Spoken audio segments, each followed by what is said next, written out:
Seguimos aquí en su espacio Voz para el Cambio. Ahora para conversar con la maestra Paula Xiomara Méndez, o para que ella converse y yo estar aquí mirándola, tomándome mi café, ¿verdad? Bueno, para Paula Xiomara Méndez, Juan Francisco dejó una tarea pendiente o una interrogante. Él le pide ahí algunas reflexiones sobre dos hechos eh, moralmente terribles.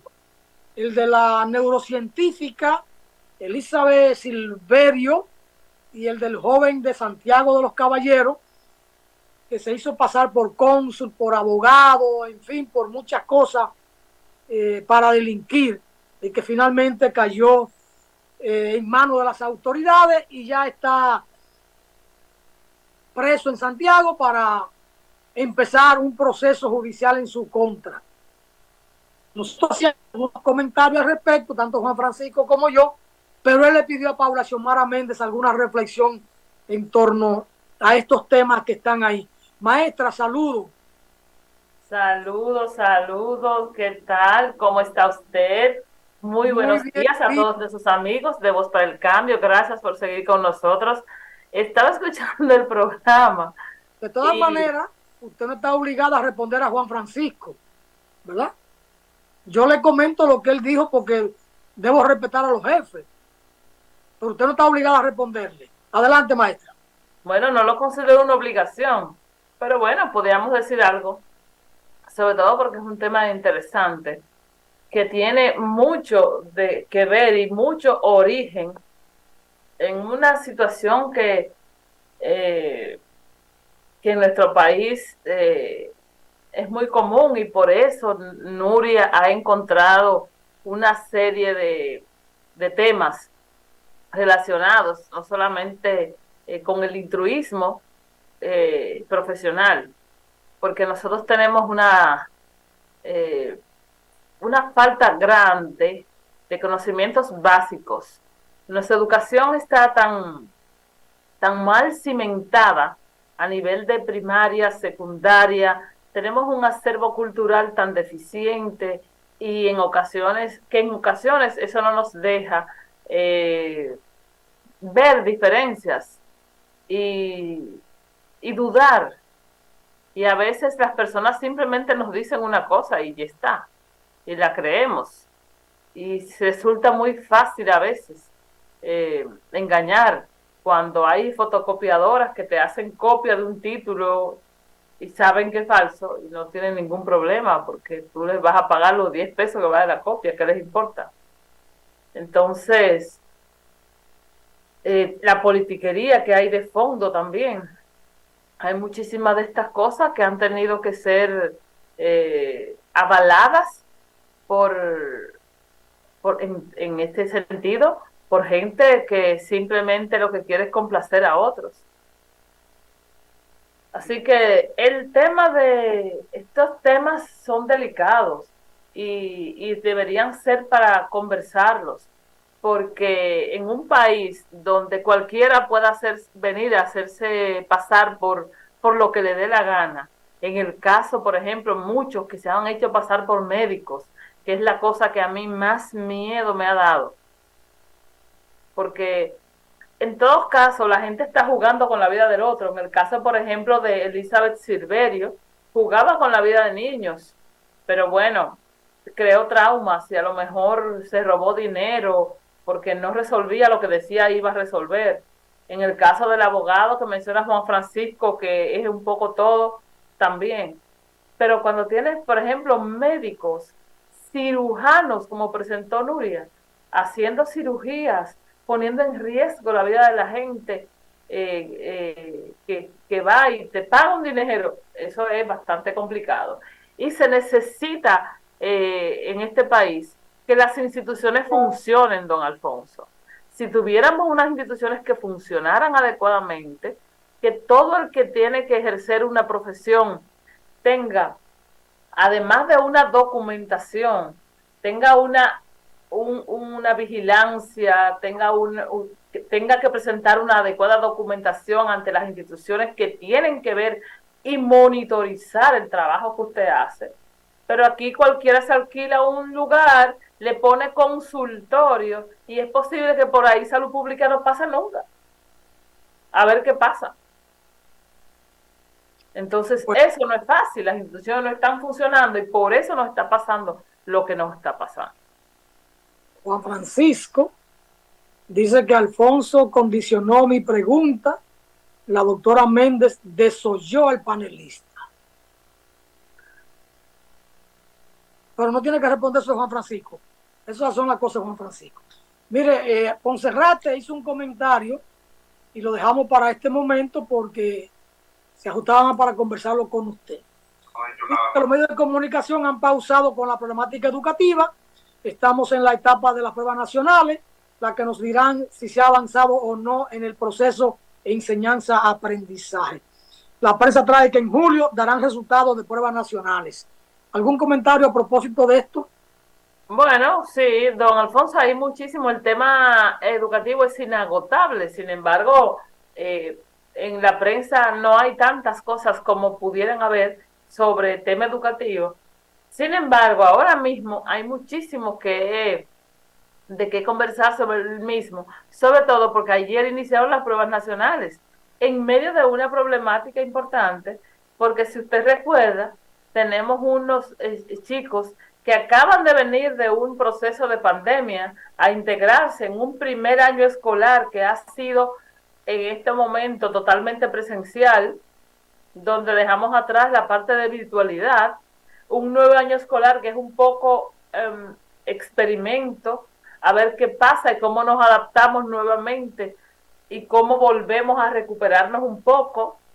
Y en medio de esa realidad tuvimos bastantes tropiezos, cambio de ministro, no teníamos textos escolares, pero también tenemos un problema muy grave y es el hecho de que encima de todo eso, no los profesores, las profesoras, no tenían los cuadernillos, ni tampoco tuvieron los instrumentos para evaluar hasta las últimas semanas de docencia.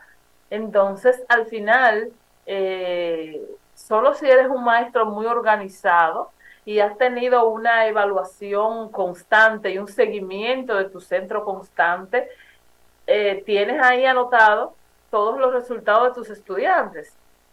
Pero hay centros donde esos registros llegaron hasta las últimas semanas y le llegaron virtuales para que ellos mismos los impriman y para que ellos mismos lo organicen y para que los llenen y lo entreguen en 2 semanas. Entonces, los procesos evaluativos no son cosa de un momento al final del proceso.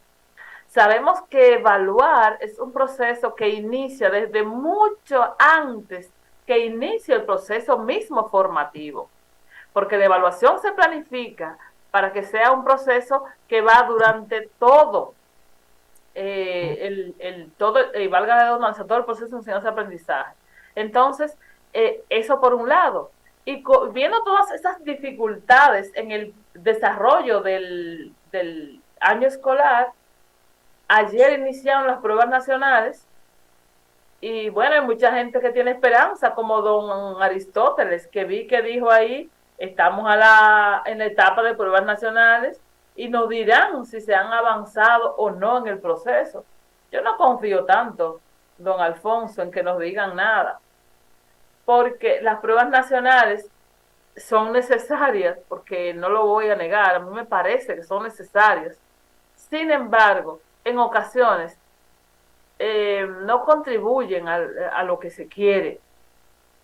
Hay muchos, de hecho en la prensa se registra en el listín diario, hay un titular que dice altas expectativas y pavor en el inicio de pruebas nacionales. Y a mí me da un poco y hay un párrafo donde un estudiante decía, bueno, estábamos en clínica y de repente nos dicen que esto no va, que lo que estudiamos no es, que ahora es por competencias. Esto debieron hacerlo ya para el año que viene. indicó una joven de la Escuela República de Honduras cuando fueron cuestionados por el Listín Diario al respecto de las pruebas nacionales. Muchos explicaron que tenían poco tiempo para prepararse para las mismas. Entonces, sin embargo, decían estar en altas expectativas y confiados en Dios. Muchos también están confiados en que no necesitan muchos puntos. Entonces, vamos a ver algunas cosas, don Alfonso. Cuando se habla de este tipo de proceso evaluativo, que es una medición, la prueba nacional es una medición, hemos visto que es un instrumento que se realiza para aplicarse por igual en todos los centros educativos del país, donde sabemos que las condiciones que hay para responder no son las mismas aquí en el Distrito Nacional o en el Gran Santo Domingo o en la escuela del Botado, el campo donde yo me crié en Neiva. No es lo mismo. Las condiciones no son las mismas. Las características de los estudiantes no son las mismas. Sin embargo, vamos a medir con el mismo instrumento a todos los chicos. Entonces, hay muchas deficiencias, hay muchas cosas. El hecho de que estos muchachos expresen de que estábamos en clínica se le llama un periodo en el cual se dan unas clases particulares y especiales para prepararlos para esa prueba, que no debería ser si usted efectivamente cumplió con el calendario escolar tal cual estaba establecido y con el programa. No debía ser necesario esa clínica. En ese reportaje también muchos estudiantes se expresaron, bueno, aunque no son muchos puntos los que nos faltan, porque en ocasiones la prueba nacional simplemente es para completar. Esta prueba nacional tiene un valor de 30 puntos y el 70 puntos es lo que ellos hacen durante todo el otro proceso. ¿Y qué hacen muchas escuelas? La nota altísima, los llamados colchones que habíamos hecho. Entonces, al final, podrán aprobar sin mucho esfuerzo quien tenga una nota altísima, que esa nota a veces quiere decir que el estudiante fue sobresaliente y aprovechó, pero a veces simplemente quiere decir que los docentes que le dan clases han sido generosos, porque al final también esos docentes quedan evaluados con ese resultado de la prueba. Y cuando se queman muchos, de tal escuela se quemaron muchos. Entonces están a la expectativa. Así que hay mucho que ver y mucho que tenemos que analizar con el resultado de la prueba, que no necesariamente nos va a decir si la cosa ha cambiado para bien o para mal, en el contexto en el que estamos viviendo, don Alfonso, la educación de este país. El maestro no está para ser generoso, está para ser un buen docente, que explique bien, que se conduzca bien con los estudiantes y que se constituya en un líder o una líder frente a los estudiantes. Porque el maestro o la maestra es un referente y el estudiante debe querer ser como la maestra. No para ser generoso poniendo nota. El que se quemó, se quemó. El que se quemó, se quemó. Esa debe ser la norma. Pero bueno, maestra, un tema así finalmente, antes de pasar a la pausa. Hay un gran titular en la prensa nacional. El país registra disminución de embarazos en adolescentes. Este es un dolor de cabeza para la República Dominicana. Me podrán decir, pero nuestras abuelas se casaban a los 13 y a los 14 años. Eran otros tiempos. No es lo mismo. Antes había una madurez. Una muchacha hace 45, 50 años, con 14 años, era más madura. Y ahí usted me va a acabar conmigo, pero yo soy de la escuela de Juan Francisco. Yo soy cabeza dura y digo las cosas. Que una que hoy tenga 30 años asumía con mayor responsabilidad las cosas de la vida. Hoy no es lo mismo. Entonces el embarazo hoy de las adolescentes en la República Dominicana y en el mundo es un gran dolor de cabeza porque no es solo nuestro. Estamos hablando que en el 2018 en el país hubo registradas 29.192 jóvenes adolescentes y niñas embarazadas. Pero en el 19 eso subió a 61 muchachas. De 17, 19 años, perfecto, más o menos. Pero una que tenga 13, que tenga 14 y de 12 años embarazada, es un cuadro patético en términos sociales y en términos familiares.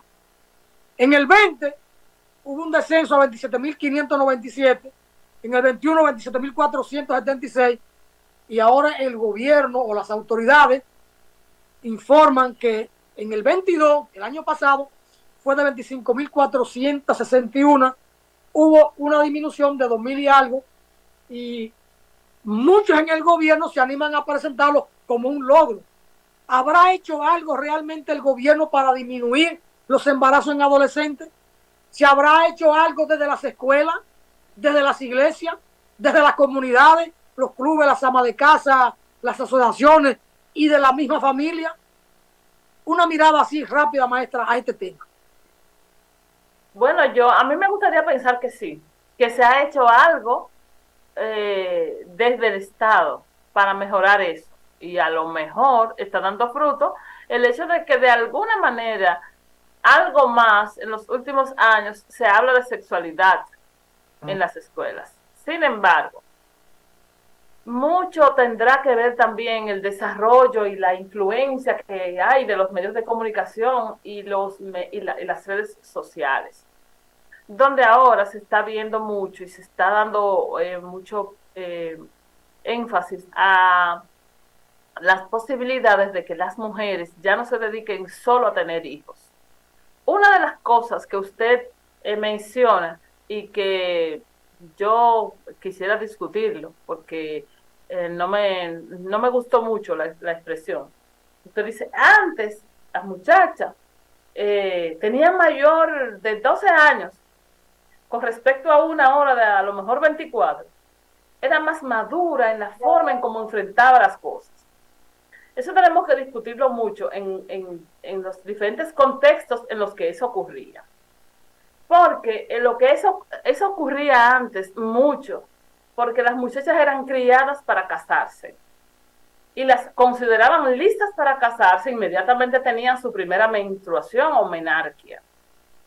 El hecho era que esas chicas no tenían otra posibilidad. De hecho, muchos de los padres les ubicaban un hombre que simplemente tenga cómo darles comer.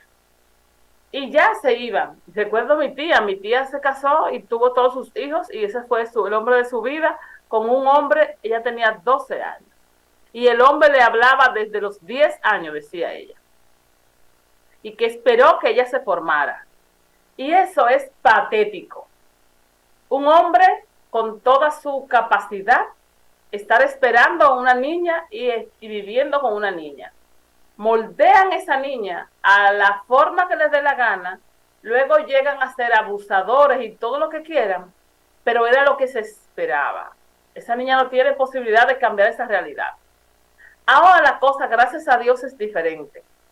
Las muchachas, las mujeres, ahora saben que tienen posibilidad de dedicarse a hacer otras cosas, que pueden estudiar, que pueden postergar el hecho de ser madres y que les conviene postergarlo hasta el momento en que puedan hacerse cargo, porque hacerse cargo es lo que le toca a toda mujer, porque al final los hijos son de uno.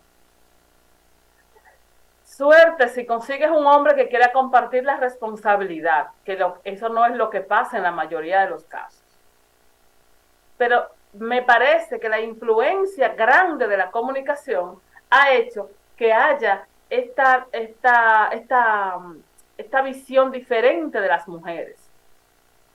Ahora las mujeres estamos viendo, hay un titular también que dice que, que una graduación de una universidad, creo que era la Pucamaima, el 62% de las mujeres, de los graduados son mujeres.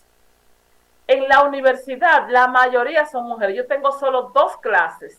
En mi clase de bioquímica 2 que les estoy dando a los estudiantes de medicina este semestre, solo 2 varones de 30 estudiantes que tengo. Así anda la cosa, don Alfonso. Y eso tiene que también decirnos algo. Estamos entendiendo. Muy bien. Es un tema interesante. Vamos a pautarlo para otro momento, quizá con que usted pudiera conversarlo con otra persona que no sea yo, que maneje también como usted el tema y puedan socializar y profundizar más, porque es un tema interesante. Debemos ir a una pausa. Usted tiene una invitada y no está mirando el teléfono. Sí, Natanael, esta pausa de retorno, la maestra Paula Xiomara Méndez va a conversar con Ana María Linares de Colombia y presente en la República Dominicana. Lamento, maestra, pero el tiempo no vence de esta manera. Pero queda pendiente el tema. muy Y no bien. ni con Juan Francisco. Pausamos, Natanael.